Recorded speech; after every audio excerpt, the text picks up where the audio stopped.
네, 안녕하세요. 네, 행정법 합법 모의고사 2회차 해설 강의 시작하겠습니다. 2회차 문제가 상당히 어려웠죠?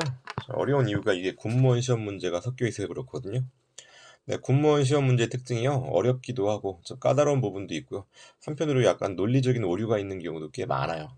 여러분들이 혼자 공부하다 보면 왜 정답이 정답이고 오답이 오답인지 잘 이해 못하는 경우도 있거든요. 네, 그런 부분이 있고 또 이 얘기하다 보니까 제가 이번에 군무원 행정법 연도별 기출문제집을 출간했거든요. 군무원 시험이 9급, 7급, 5급 세 가지가 있는데 2019년도부터 문제가 공개가 됐어요. 네, 공개된 문제에 대해서 뭐 그동안 충분한 해설이 없었던 것 같아요. 제가 이번 기회에 해설도 만들고, 그리고 제가 군무원 시험 문제가 오류가 많다 그랬잖아요. 오류의 경우는 왜 이게 정답인데 이 오답에 오류가 있는 것이고 그런 부분까지 다 해설에 넣었습니다. 여러분들 군무원 시험 공부하시는 분들이나 뭐 군무원 문제를 풀어보고 싶다 그런 분들은 제가 출간한 연도별 기출문제집도 한번 공부하시는 것도 괜찮을 겁니다. 그 네이버 카페에다가 제가 정인국입니다 게시판에다가 글 올려놨거든요. 참고 한번 해보시고요. 그럼 문제 보도록 하겠습니다. 문제 1번이요. 1번부터 어렵죠. 이게 2021년도 군무원 7급 시험 문제거든요. 이게 출제 오류가 좀 있어요. 일단 읽어보겠습니다. 행정법 관계에 대한 설명으로 가장 옳은 것은 물어보고 있거든요. 동그라미 1번. 육군 3사관학교의 구성원인 사관생도. 사관생도와 사관학교와의 관계는 특별권력관계죠. 그래서 학교 입학일로부터 특수한 신분관계에 놓지만 이게 특별권력관계란 얘기죠. 한편 여러분 특별권력관계 내부에서도 법치주의는 적용이 되죠. 그렇기 때문에 침익행정에 해당한다면 법률 유보 원칙이 적용되겠죠. 답은 동그라미 1번이었죠. 동그라미 2번 선지 보겠습니다. 지방자치단체가 학교법인이 설립한 사립중학교에 의무교육 대상자에 대한 교육을 위탁했다. 여러분 만약에 학교법인의 성격이 뭐냐고 물어보게 되면요. 이게 의무교육이죠. 의무교육은 공무란 말이에요. 공무. 그래서 이때 학교법인은 공무수탁 사인에 해당해요. 그런데 그걸 물어보는 게 아니라 뒷부분이요. 학교법인과 해당 사립중학교에 재학 중인 학생의 재학관계를 물어보고 있죠.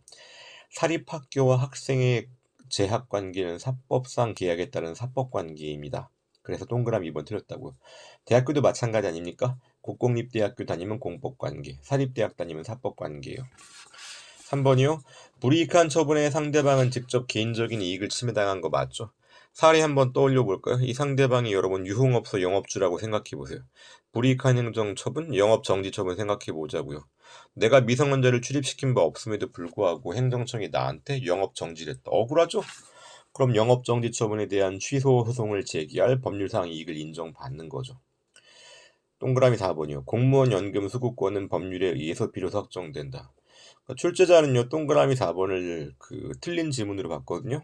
저는 처음에 이거 읽어본 다음에 맞는 지문이라고 생각했어요. 그 이유가 공무원 연금 수급권은 헌법상 사회적 기본권에 터잡고 있는 거죠. 사회적 기본권은 자유권적 기본권과는 달리 말도 엉키네, 그쵸? 자유권적 기본권과는 달리 제가 지금 배가 고파서 그래요. 지금 12시 넘었거든요. 자유권적 기본권과는 달리 법률에 의한 구체화 필요하죠. 법률에 의한 구체화가 있어야지 비로소 확정된다. 1번의 동그라미 4번 해설 한번 보세요. 해설 보시면 헌법재판소 판례 나와 있고 그 볼딕 되어 있는 부분, 볼딕이 강조 얘기하는 겁니다. 제가 가끔 주제넘게 영어를 좀 써요. 첫 번째 줄 보니까요, 공무원 연금 수급권과 같은 사회보장 수급권은 두 번째 볼딕 보니까 맨 마지막 줄이요. 법률에 의해서 비로소 확정된다. 맞는 지문으로 보이잖아요. 출제 교수는요, 이 헌재 판결을 가지고 낸 게 아니라 밑에 있는 대법원 판결을 갖고 낸 거거든요. 근데 공무원 연금 예컨대 장해연금 한번 생각해 보세요. 장해연금은 언제 받느냐면요. 공무원이 공무수행 중 다쳤을 때. 그럼 이게 다쳤을 때 이게 진짜 공무수행하다가 다쳤는지 아니면 그 사람이 개인적으로 다친 것인지에 대한 판단이 필요하죠. 그 밖에 무슨 뭐 사망했다. 뭐 질병으로 사망했다. 그 질병이 업무와 관련돼 있는 공무와 관련성이 있는 질병인지 아니면 본인이 건강 관리를 잘 못해가지고 예컨대 여러분 꼴초라고 생각해 보세요. 꼴초 심장마비로 돌아가셨는데 과로 때문에 돌아가셨을 수도 있지만 평상시에 꼴초다 보니까 심장이 안 좋아서 돌아가신 경우도 있죠. 이런 경우에 공무 관련성이 있는지 없는지에 대한 판단이 필요해요. 그래서 공무원연금법에서 의해서 곧바로 공무원연금을 얼마만큼 받을 권리가 확정된다 그런 게 아니라 개개의 사안마다 공무원연금공단이 저 사람한테 공무원연금을 지급할 것인지 지급하지 말 것인지를 결정해야지 비로소 확정된다는 의미로 동그라미 4번 지문이 틀렸다고 본 겁니다. 해설 한번 보세요. 보시게 되면은 대법원 판례에 볼릭돼 있죠. 공무원연금관리공단이 그 지급 결정을 함으로써, 즉 공무 관련성이 있는지 없는지에 대한 판단을 함으로써 확정된다는 뜻입니다. 그래서 동그라미 4번이 틀렸다는 얘기요. 자, 이제 2번 보겠습니다. 신뢰보호 원칙에 대한 설명으로 옳지 않은 것을 고르래요. 동그라미 1번이요. 신뢰보호 원칙은 상대방 국민의 사익보호죠. 행정의 법률 적합성 원칙은 공익보호죠. 사익과 공익이 충돌하는 경우에 항상 사익이 우선합니까? 아니죠. 공익과 사익 사이에 뭘 해야 돼요? 이익 형량을 해야 되는 거지. 그래서 동그라미 1번 틀렸습니다. 동그라미 2번이요. 수익적인 행정처분의 하자가 당사자의 사실 은폐에 의한 신청행위에 기인한 것이다. 그럼 상대방은 보호할 만한 가치가 없죠. 그럼 상대방 당사자는 처분에 대해서 신뢰 이익을 원용할 수 없다. 다른 말로 신뢰 보호 원칙이 적용되지 않는 거죠. 동그라미 3번이요. 면허세의 근거가 없는. 동그라미 3번은 여러분 세 번째 줄 언더라인 쳐볼까요? 비과세의 관행. 비과세 관행이 뭡니까? 세금을 안 거두기로 하는 관행이 생겼다고요. 그러면 그 관행을 깨트리고 새삼스럽게 너 그동안 돈 번 거 다 세금 내 이렇게 얘기하면 상대방의 신뢰를 깨잖아요. 그래서 비과세 관행도 신뢰 보호 원칙과 관련된 겁니다. 그런데 비과세 관행이 인정되기 위해서는요, 객관적인 요건과 주관적인 요건이 모두 충족되어야 돼요. 객관적인 요건은 뭡니까? 상당 기간 비과세 사실이요. 주관적인 요건은요, 비과세 의사. 이 두 가지가 있어야 됩니다. 그럼 이 두 가지 요건이 충족되었는지 볼까요? 첫 번째 줄에서요, 면허세의 근거 법령이 제정되어서 폐지가 될 때까지 4년 동안 과세관청이 면허세를 부과할 수 있음을 알면서도 부과 안 했대요. 수출 확대라는 공익상 필요에 의해서. 주관적으로 알면서 부과 안 한 비과세 의사가 있었죠. 그리고 4년 동안 상당 기간 동안 비과세했으니까 객관적인 요건으로서 비과세 사실도 있고, 그렇다면 주관적인 요건과 객관적인 요건을 모두 충족하니까 비과세 관행이 이루어졌고, 새삼스럽게 그동안 4년 동안 보세 운송 면허세 안 낸 거 한꺼번에 다 내. 이렇게 얘기하면 상대방의 신뢰를 깨트리는 거죠. 4번이요. 행정청이 상대방에게 언더라인 쳐볼까요? 장차 어떠한 처분을 하겠다고 공적인 의사표명. 확약이죠. 확약을 하면서 내가 너한테 영업허가 해줄게. 약속한다.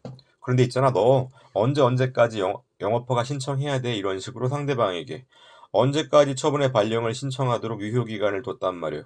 그럼 그 유효기간 내에 상대방이 신청했어야 되겠죠. 그런데 그 기간 내에 상대방의 신청이 없다. 그러면 확약은 실효되는 거죠. 3번 넘어가겠습니다. 부관에 대한 설명으로 옳지 않은 것을 고르래요. 동그라미 1번. 조건인지 부담인지 불확실하대요. 국민에게 뭐가 유리하죠? 부담이 유리하죠. 따라서 상대방에게 유리한 부담으로 해석한다. 오케이. 동그라미 2번이요. 공익법인의 기본재산에 대한 처분에 관한 주무관청의 허가. 이게 실무상 허가라고 나왔는데요. 공익법인 비영리법인이죠. 비영리법인 관련된 승인은요, 다 인가라고 생각하세요. 그러니까 이때 주무관청 허가도 강학상 인가에 해당한다. 맞는 말이죠. 또 배경 설명하면 공익법인의 기본재산 처분이 뭐냐면요. 공익법인. 학교가 학교 건물을 판다. 그 다음에 교회가 교회 건물을 판다. 사찰이 절을 팔아버린다. 이런 경우 생각해 보자고. 기본재산 처분한다. 마음대로 제멋대로 팔아버리도록 하면 안 되겠죠. 그렇기 때문에 주무관청이 인가를 해줘야 돼요. 그리고 뒷부분 보니까 부관의 부과가 허용되지 않는다 그랬잖아요. 인가이기 때문에, 이거 동그라미 2번 틀렸어요. 부관의 부과가 허용돼요. 인가이기 때문에 부관을 부과할 수 있다 그 뜻이 아니라, 이때 인가도 여러분 기속행위인 경우도 있고 재량행위인 경우도 있죠. 판례는 공익법인 기본재산 처분에 대한 주무관청의 허가의 법적 성격을, 성질을 재량행위로 보고 있어요. 재량행위는 부관 부과가 가능하죠. 그러니까 동그라미 2번 틀린 내용이고, 또 한편으로는 여러분, 행정행위가 분류를 해보게 되면은 법률행위적 행정행위, 그리고 준법률행위적 행정행위 두 가지 나눠지죠. 법률행위적 행정행위는 명령적 행정행위인 하허면, 그 다음에 형성적 행정행위인 특인데, 인가는 특인데 인가, 형성적 행정행위죠. 법률행위적 행정행위에 해당하니까 부관 부과가 가능하고, 물론 재량행위라 해야 되겠지. 준법률행위적 행정행위는 뭐가 있죠? 확공통수가 있죠. 확공통수는 아예 부관에 부과가 안 되잖아요. 그렇게 보더라도 동그라미 2번은 틀린 말이죠. 동그라미 3번 보겠습니다. 두 번째 줄 보니까 사후부담이 허용된다고 나왔죠. 사후부담이 뭐예요? 당초에는 부담, 그러니까 넓게 보면 부관이죠. 부관을 부과하지 않다가 나중에 부관을 부과하는 걸 사후부관이라고 부르잖아요. 이게 허용되려면 법유동사 네 가지 경우로 해야 돼. 법률에 명문 규정이 있거나 미리 유보되어 있거나 상대방 동의가 있거나 맨 마지막에 사는 뭡니까? 사정 변경이죠. 이 네 가지가 있어야지 사후부관이 허용되고. 동그라미 4번도 상당히 까다로운 지문인데 이게 그동안 시험에 출제가 안 됐었거든요. 앞으로는 출제가 될 겁니다. 4번 지문 눈여겨보세요. 행정청이 관리처분 기획에 대한 인가를 한대요. 관리처분 기획에 대한 인가를 할 때 인가 여부만 결정할 수 있을 뿐이고 기부채납과 같은 다른 조건을 붙일 수 없다. 부관을 붙일 수 없다는 얘기죠. 이거 어떤 의미냐면요. 관리처분 기획 인가를요. 대법원 판례는 재량행위로 보고 있는 게 아니라 기속행위로 보고 있어요. 여러분 기속행위는 부관 붙일 수 있어요? 없어요? 없죠. 그런 의미입니다.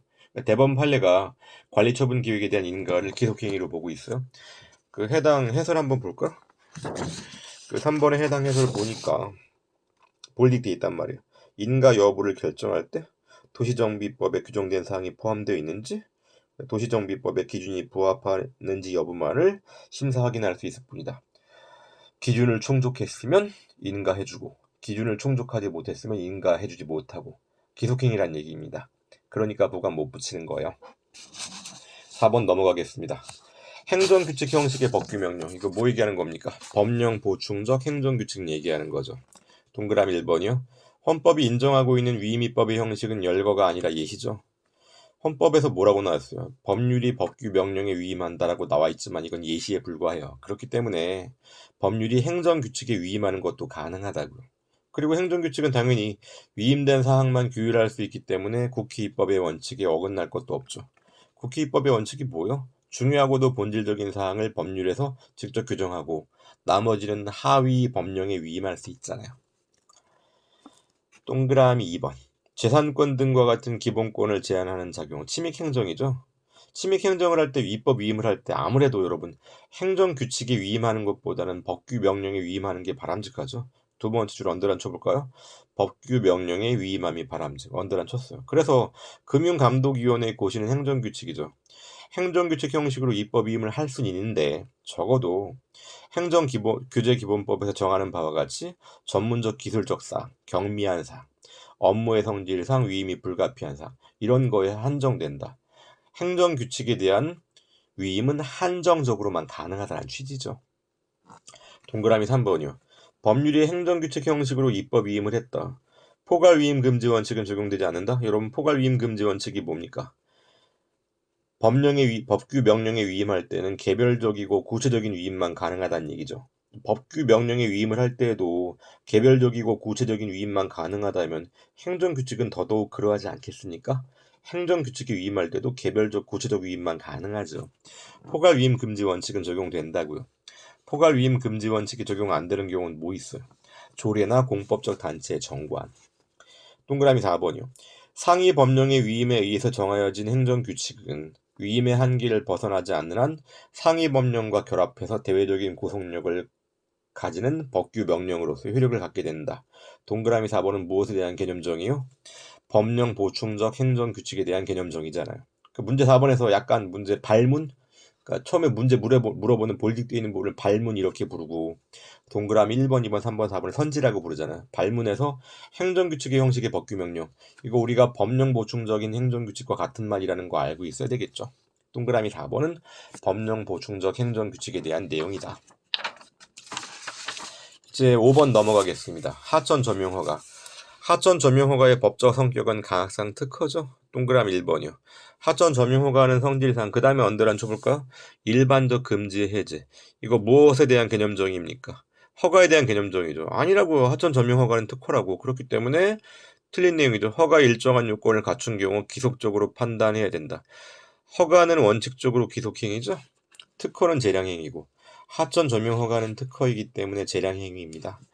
그럼 하천 점용허가 여러분 어떤 사례 들면 이해하기 쉬울까? 뭐 하천에서 낚시터를 운영하기 위한 하천 점용허가. 낚시터 운영하려면 하천 점용허가 받아야 돼요. 내수면 어업을 하기 위한 하천 점용허가. 이런 경우 가학상 특허라고요. 동그라미 2번이요. 위법한 점용허가를 다투지 않고 있다가 제소기간이 도과됐다. 그럼 불가쟁력이 발생하죠. 불가쟁력이 발생하는 거니까 당사자가 소송 제기 못한다는 의미예요. 뒷부분이요. 처분청이 그 점유 허가를 취소한다. 이건 무슨 취소요? 직권 취소죠. 제소기간 도과하면 쟁송 취소가 안 되는 거예요. 직권 취소하는 데는 문제가 없습니다. 동그라미 3번. 하천 점용 허가의 조건인 부관이 부과되었다고 나왔어요. 조건이라고 나왔죠? 그럼 조건에 대해서는요. 독립적으로 소송 제기할 수 없죠. 여러분, 부관 중에서 독립적으로 소송을 제기할 수 있는 건 부담만이죠. 부담만 독립쟁송 가능성이 있고 부담 이외의 다른 부관은 독립쟁송 가능성이 없어요.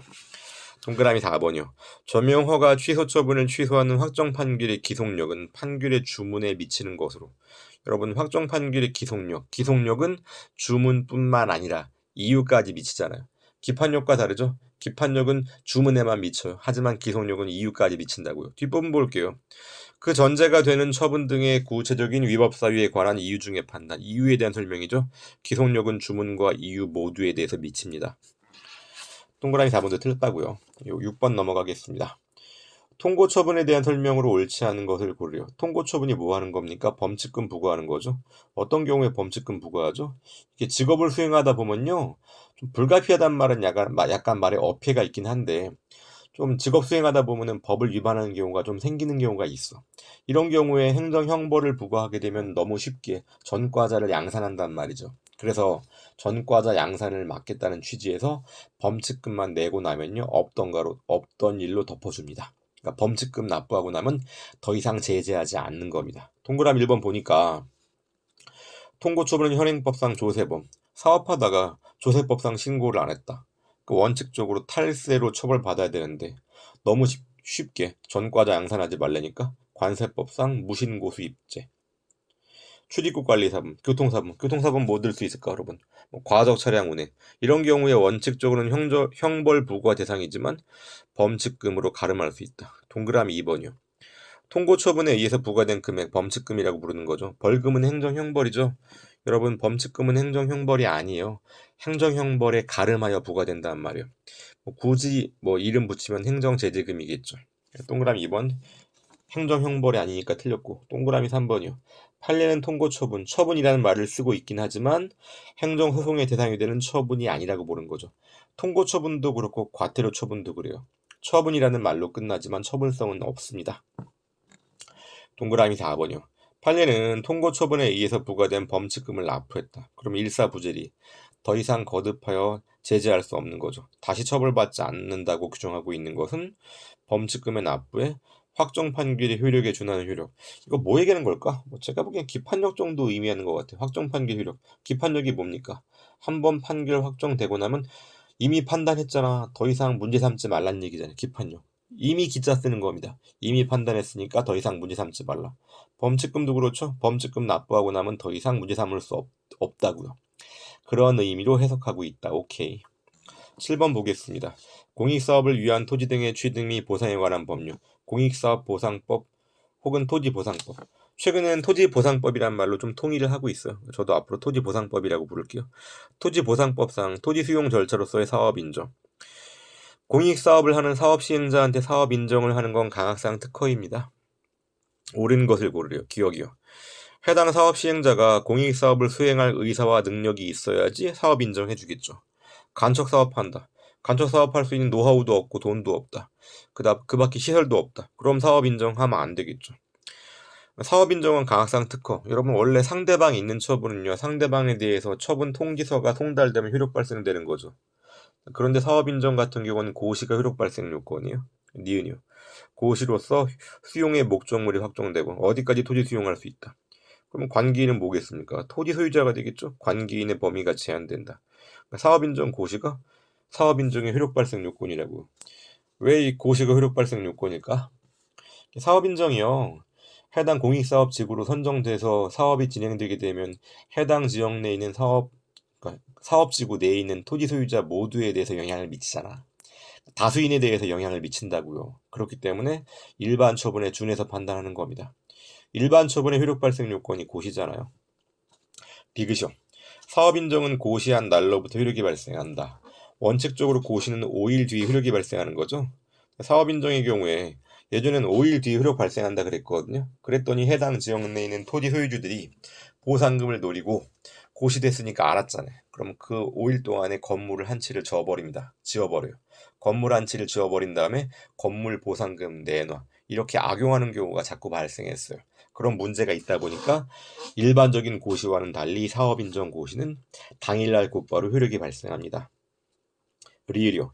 사업 시행자가 사업 인정 고시가 된 날로부터 1년 이내에 재결 신청. 그러니까 1년 이내에 협의 취득을 하거나 협의 취득이 결렬되면 수용 재결 신청해야 돼요. 근데 수용 재결 신청 안 했다. 이거 무슨 뜻이요? 사업할 자신이 없다는 얘기요. 그러니까 기획과 일맥상통하는 겁니다. 그렇다면 사업 인정 고시가 된 날로부터 1년 되는 날에 수용 재결 신청 안 했으면 사업을 진행할 수 있는 능력이 없다고 봐서 사업 인정의 효력을 없애버립니다. 실효된다고. 그러니까 사업 인정은 효력을 상실한다. 오케이. 기억, 니은, 디귿, 리을 모두 맞는 지문이었어요. 8번 넘어가겠습니다. 행정 절차에 대한 내용으로 옳지 않은 것을 물어보고 있어요. 동그라미 1번. 도시계획법에 따르는 사업시행자 지정처분. 제가 사업시행자 지정처분 가학상 특허라 그랬죠. 해당 지역에서 공익사업을 시행할 수 있는 특별한 권한을 부여한 겁니다. 그런데 그걸 취소했단 말이죠. 그럼 상대방에 대한 입장에서 침익처분이죠. 그럼 침익처분의 경우는 청문 실시해야 되겠죠. 청문 실시 안 했다. 그러면 절차상 하자가 있으니까 위법한 처분이고 위법성의 정도는 취소 사유겠죠. 여러분 동그라미 1번은 불사견, 제 앞글자예요. 불사견. 불이익 처분의 경우에는 사전 통지하고 의견 청취해야 된다. 안 하면 절차상 하자가 있고 그 위법성의 정도는 취소 사유다. 동그라미 2번이요. 퇴직연금의 환수 결정도 일종의 침익적인 처분이죠. 그러면 당사자한테 의견 진술의 기회를 주어야 될 것인데 이 퇴직연금의 환수 결정은요, 뭐 이게 처분인지도 불명해요. 법령상 당연히 환수를 해야 된다고 나와 있단 말이에요. 그러면요, 상대방의 의견을 들어봐도 결과가 달라지지 않는다는 얘기예요. 원래 여러분 침익 처분에 대해서 의견 진술의 기회를 주는 거는요, 억울한 점이 있으면 얘기해봐. 그러고 진짜 억울한 점이 있네. 그럼 원래 행정청이 하기로 한 처분이 달라질 수 있거든요. 퇴직연금의 환수 결정이 법령상 당연히라니까 써보세요, 여러분. 퇴직연금의 환수 결정 언더라인 치시고 법령상 당연히. 그러면 의견 청취해봐야 결론이 달라집니까? 안 달라집니까? 안 달라지죠. 그렇기 때문에 의견 들을 필요 없다는 얘기입니다. 그게 판례의 태도요. 동그라미 2번 배경 설명하게 되면요. 고위 공무원 같은 경우는 퇴직하고 나서 사립대학교 같은 데 총장으로 모셔가는 경우가 좀 있거든요. 이게 동그라미 2번 사례 같은 경우도 공무원 퇴직해서 퇴직연금 받고 있다가요. 사립학교에서 총장으로 모셔갔어요. 교수로 모셔갔어. 그럼 사립학교 교원이 되었으니까 사립학교에서 급여 받죠. 그럼 사립학교에서 교수로 근무하는 동안은 총장으로 근무하는 동안은 퇴직연금 주면 돼야 안 돼요? 안 되는 거지. 그런데 모르고 퇴직연금을 지급했단 말이에요. 나중에 어떻게 해야 돼? 환수해야 된다니까. 법령상 당연히 퇴직연금 지급 정지 사유라고 나와 있었다고요. 의견 들어봐야 달라질 게 없기 때문에 안 들어도 된다는 얘기예요. 그 다음에 동그라미 3번이요. 송달 받을 자의 주소들을 통상적인 방법으로 확인할 수 없는 경우 또는 송달이 불가능한 경우, 이런 경우는 공고로 가름할 수 있죠. 이때 송달 받을 자가 알기 쉽도록 관보, 공보, 게시판, 일간신문 중 하나 이상의 공고하고, 여러분 관보, 공보, 게시판, 그 일간신문 중 하나 이상은요, 넷 중에 하나를 택일하는 겁니다. 원 오브 댐이에요. 넷 중에 하나를 선택하는 거라고. 그리고 엔드 인터넷입니다. 그러니까 인터넷은 여러분 선택 관계가 아니에요. 인터넷은 항상 공고를 해야 됩니다. 동그라미 4번이요. 관보, 공보, 게시판, 일간, 신문 중 하나 이상의 공고하고 원 오브 댐 한 거죠. 그리고 엔드 인터넷에도 공고를 했단 말이죠. 그럼 공고의 경우에는 상대방한테 통지 못하니까 공고한 거죠. 공고한 날 곧바로 효력 발생하는 게 아니라 공고일로부터 14일이 지나야지 효력이 발생됩니다. 고시는 며칠 뒤요? 5일 뒤죠. 공고는 14일 뒤요. 제가 이것도 앞글자로 정해놨어요. 고시는요 5일 뒤이기 때문에 고의 고, G5. 고시는 5일 뒤. 그 다음에 공고는 014에 014. 공고는 14일 뒤. 이렇게 기억해 놓으세요. 9번이요. 대법원 판례의 입장으로 옳은 것을 고르래요. 행정청이 도시 및 주거환경정비법 등 관련 법령에 근거하여 행하는, 그 다음에 언더는 조합 설립 인가 처분. 여러분 재개발 재건축 조합 관련돼 나왔을 때 조합 설립 인가 처분만 특허고요. 나머진 다 인가예요. 그러니까 조합 설립 인가 처분은 강학상 특허죠. 강학상 인가 처분으로서 일단 앞단 틀렸어요. 뒷단 볼까요? 조합 설립 결의에 하자가 있다.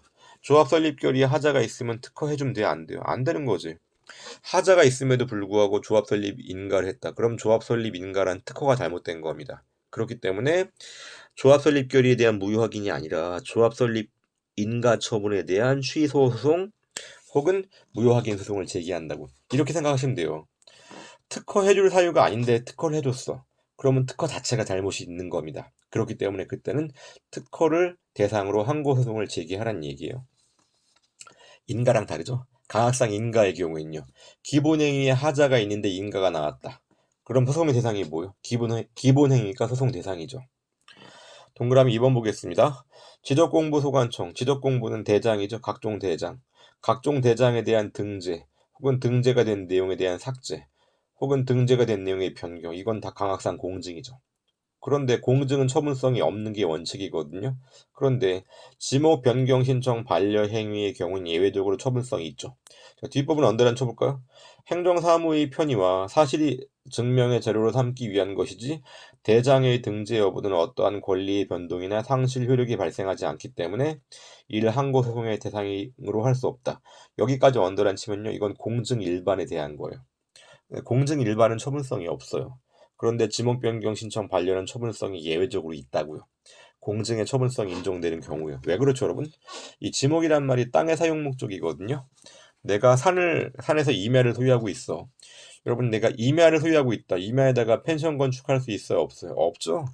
임야에다가 펜션 건축하려면요, 임야의 지목, 땅의 사용 목적을요, 대지로 변경을 해야 돼. 내가 대지 변경 신청했는데 안 해준다. 그러면 펜션 건축이 불가능해지죠? 펜션 건축이 불가능해진다? 국민의 권리와 의무에 직접 영향을 미치죠. 그러니까 처분이라고요. 동그라미 3번은요. 지방자치단체가 제정한 조례가 1994년 관세 및 무역에 관한 일반 협정, 이거 가트라고 부르죠. 정보 조달에 관한 협정, AGP 이렇게 부르거든요. 조례가, 이거 가트나 AGP는 조약이죠. 조례가 조약에 위반되는 경우에 그 조례는 무효이다. 여러분 왜 그래요? 조약은 국회에 비준을 넣었죠. 법률은 국회에서 만들고 조약은 국회에 비준을 넣는다. 그러니까 이 조약은요, 법률과 동일한 효력을 가져요. 그러니까 조례가 법률에 위반되면 효력이 없죠. 마찬가지라고요. 법률과 동위의 효력을 갖고 있는 조약에 위반되는 조례는 효력이 없는 겁니다. 동그라미 3번이 맞아요. 동그라미 4번이요. 또 어떠한 행정처분이 후에 항고소송에서 취소가 되었다. 그럼 뭡니까? 위법한 처분이죠. 그랬을 때 그 기판력에 의해서 당의 행정처분이 곧바로 국가배상법에 따른 공무원의 고의과실로 인한 불법행위를 구성한다. 위법한 처분인 건 맞는데요. 위법한 처분이라고 하더라도 공무원의 고의과실을 단정 지을 수는 없어요. 공무원에게 고의과실이 있는지는 별도로 따져봐야 돼요. 그렇기 때문에 공무원의 고의과실로 인한 불법행위, 국가배상 책임을 항상 물을 수 있는 건 아니라고요. 너무 길게 얘기하면 시간이 좀 소요되는데 기출일천제 들으세요. 근데 동그라미 4번 그래도 설명 한번 합시다. 어떤 행정처분이요, 그 법률에 위반되는 법규 명령에 터잡아서 이루어진 거예요. 그러면은 이때 처분에 대해서 상대방이 취소 소송을 제기하면서 해당 법규 명령이 잘못되었다라고 주장하겠죠. 그럼 법원은 법규 명령에 대한 위헌 심사를 해보겠죠. 살펴보니까 법규 명령 자체가 법률에 위반돼. 그러면은 위법한 법규 명령에 터잡아 이루어진 처분이 위법한 것이고, 그렇기 때문에 당해 처분이 취소가 되는 거거든요. 그런데 여러분, 법규 명령이 법률이 위반된다는 거는 대법원이 판결해주기 전에 알 수가 없잖아. 그러면 위법한 법규 명령에 터잡아 업무를 집행한 공무원은 고의과실이 있어 없어요?